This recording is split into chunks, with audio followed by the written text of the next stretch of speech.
So in number 1, we just reviewed combining like terms and multiplying binomials.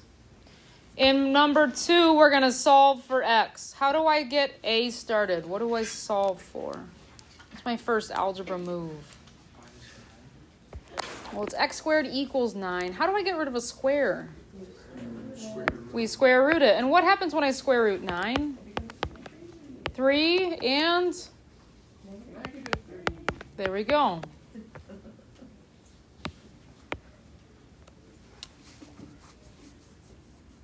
Any ideas on how we're going to get b started? Add 4. Add 4 to both sides. We get 3x squared equals... 27. Now what's our next step? Divide by 3. Well, they're both positive. Oh, wait, what happens? What's 27 divided by 3? Oh man, didn't we just solve that? X equals 3 and x equals negative 3.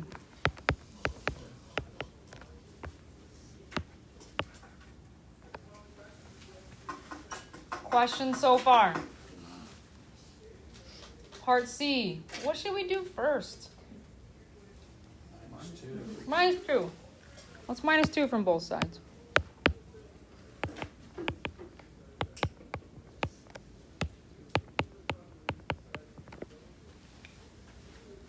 How do I get rid of a fraction? 1/3. Multiply both sides by 3. That'll cancel out. Yep, we flip it. So we end up getting x squared equals 9 again. Oh man, what's our answer going to be?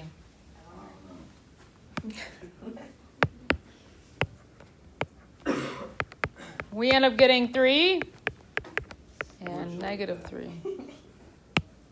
Okay, what is different about part D? It's x squared. What's different this time? It's negative. So if we were to solve this, we would square root both sides. What's the square root of negative 9, guys?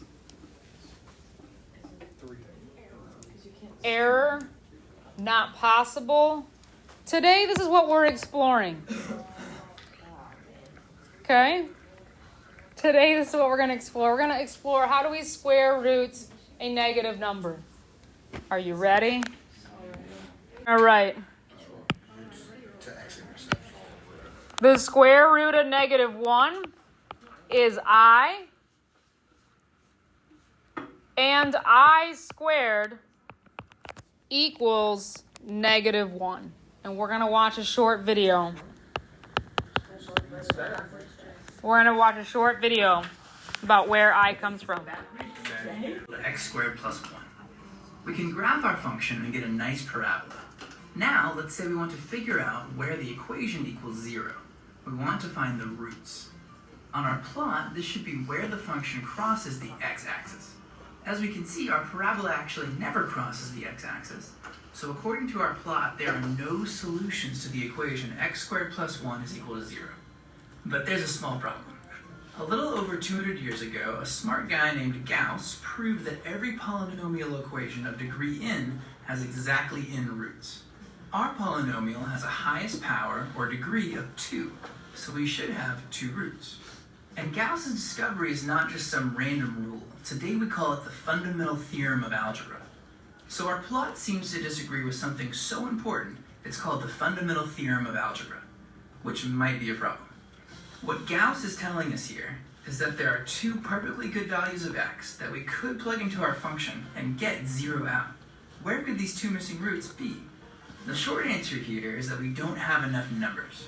We typically think of numbers existing on a one-dimensional continuum, the number line. All our friends are here. 0, 1, negative numbers, fractions, and even irrational numbers like root 2 show up. But this system is incomplete. And our missing numbers are not just further left or right, they live in a whole new dimension.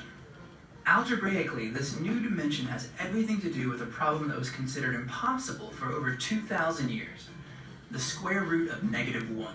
When we include this missing dimension in our analysis, our parabola gets way more interesting. Now that our input numbers are in their full two-dimensional form, we can see how our function x squared plus 1 really behaves. Our function does cross the x-axis. We were just looking in the wrong dimension.